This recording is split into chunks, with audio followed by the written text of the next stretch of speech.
राजा विक्रमादित्य और शनि देव की कथा। एक बार सबसे ज्यादा श्रेष्ठ कौन है को लेकर सभी देवताओं में वाद विवाद होने लगा। विवाद जब बढ़ गया तब सभी देवता देवराज इंद्र के पास पहुँचे और पूछा कि देवराज बताइए, हम सभी देवगणों सबसे ज्यादा श्रेष्ठ कौन है। उनकी बात सुनकर देवराज भी चिंता में पड़ गए कि इनको क्या उत्तर दूं। फिर उन्होंने कहा, पृथ्वी लोक में उज्जैनी नामक नगरी है। वहाँ के राजा विक्रमादित्य जो कोई न्याय करने में बहुत ज्ञानी है। वो दूध का दूध और पानी का पानी तुरंत कर देते हैं। आप उनके पास जाइए, वो आपके शंका का समाधान कर देंगे।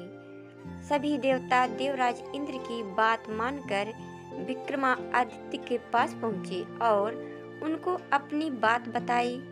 तो विक्रमादित्य ने अलग अलग धातुओं सोना, तांबा, कांस्य, चंडी आदि के आसन बनवाए और सभी को एक के बाद एक रखने को कहा और सभी देवताओं को उन पर बैठने को कहा। उसके बाद राजा ने कहा, फैसला हो गया। जो सबसे आगे बैठे हैं वो सबसे ज्यादा श्रेष्ठ हैं। इस हिसाब से शनि देव सबसे पीछे बैठे थे।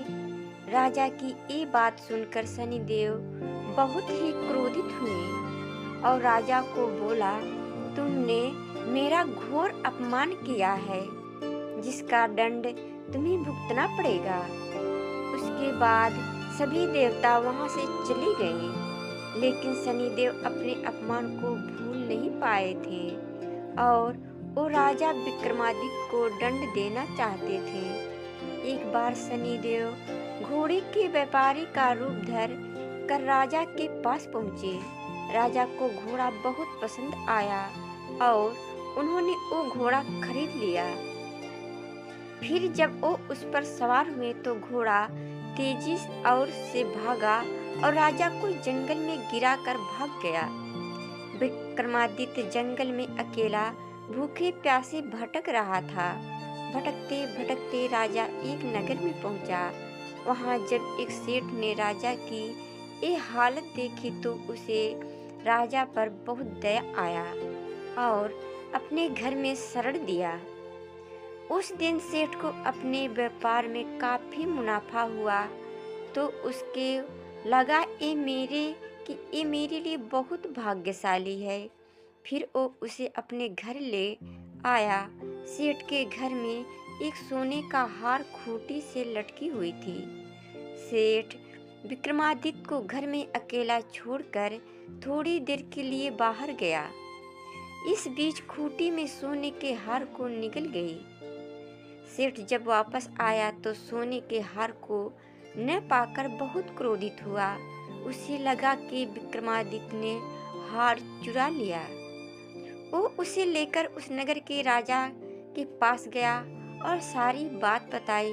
राजा विक्रमादित्य से पूछा कि ये सच है। तो विक्रमादित्य ने बताया कि वो सोने की हार खूंटी निगल गई, जिस पर राजा को भरोसा नहीं हुआ और राजा ने विक्रमादित्य के हाथ पैर काट देने की सजा सुनाई। फिर विक्रमादित्य के हाथ पैर काटकर नगर के चौराहे पर रख दिया। एक दिन उधर से एक तेली गुजर रहा था।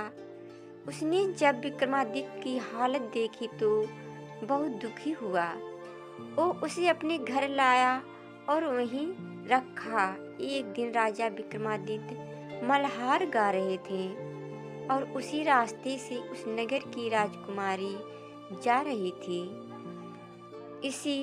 उसने जब मल्हार की आवाज़ सुनी तो वो आवाज़ का पीछा करते विक्रमादित्य के पास पहुंची और उसकी ये हालत देखी तो बहुत दुखी हुई और अपने महल जाकर पिता से विक्रमादित्य से शादी करने की जिद करने लगी।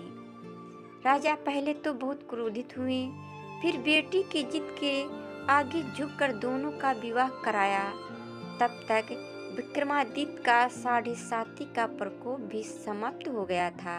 फिर एक दिन शनिदेव विक्रमादित्य के स्वप्न में आए और बताया कि ये सारी घटना उनके क्रोध के कारण हुई। फिर राजा ने कहा, हे प्रभु, आपने जितना कष्ट मुझे दिया उतना किसी को न देना। तो शनिदेव ने कहा, जो शुद्ध मन से मेरी पूजा करेगा, शनिवार का व्रत रखेगा, वो हमेशा मेरी कृपा का पात्र रहेगा। फिर जब सुबह हुई तो राजा के हाथ पैर वापस आ गए थे। राजकुमारी ने जब यह देखा तो बहुत प्रसन्न हुई। फिर राजा और रानी उज्जैनी नगरी आए और नगर में घोषणा करवाई कि शनिदेव सबसे श्रेष्ठ हैं। सब लोगों को शनिदेव का उपवास और व्रत रखना चाहिए।